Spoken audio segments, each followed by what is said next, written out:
Hi everyone, my name is Kate, coming to you from Lima, Peru, where I'm a high school physics teacher. Today I want to talk to you about the idea of change in science. Now, things change in our universe all the time. What's cool about scientists is they make observations of those changes, they construct models to understand why those changes might be happening, and then we use our knowledge to make predictions about future changes that could happen. So today I want to show you an experiment that you can try right in your own home to make your own observations about change. For today's experiment, we're going to need to gather a few items around the house. First, you need some sort of plate, and it's going to work best if your plate has a little bit of a rim around the edge. Second, you're going to need to grab a glass. A regular old drinking glass will do, but make sure that it's see-through, not like a paper cup. Third, you're gonna need some water, and I'm gonna choose to dye my water my favorite color, blue. This will help me see what's changing about the water over time. And last but not least, you're gonna need a candle. I'm using a little tea light candle, but if you have birthday candles around, you might just have to find some clay to prop them up with. And of course, to light the candle, you need some sort of lighter or a match. This is where having an adult around to make sure you're staying safe is really important. Okay, let's get started. The first thing I'm gonna do is dye my water blue, so it'll help me see what's going on a little bit easier. Next, I'm gonna take that water and I'm gonna pour just a thin layer into my plate. It should be able to cover the entire bottom surface, but you don't want it to be too thick. Next, I'm gonna place my candle right in the center of my plate.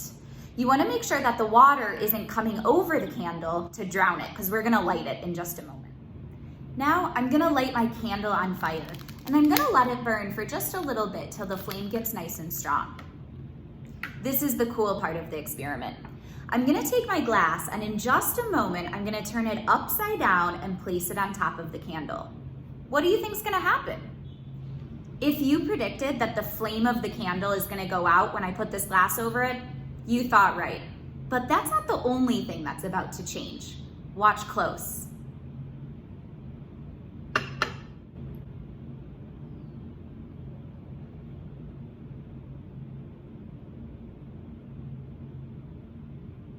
So as you thought, the candle has definitely gone out, but take a look at what has happened to the water.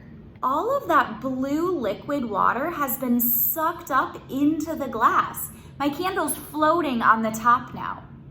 What an interesting change. Let's try to understand that. Well, first, when we lit the candle, the air inside of the glass got pretty warm. But it didn't stay that way forever, because eventually the candle went out. At that point, the air started to cool down pretty rapidly. You can think about this like air molecules that were running around really, really fast at first in the high temperature, and then started moving slower and slower in the low temperature. At that slower motion, the air molecules weren't bumping into the sides of the glass quite as much anymore. We call that low pressure. So now we have a low pressure system inside of our glass, and outside we have regular atmospheric pressure. The outside pressure pushes the water into the glass and it gets sucked up to fill that low pressure void. I challenge you to try this experiment at home.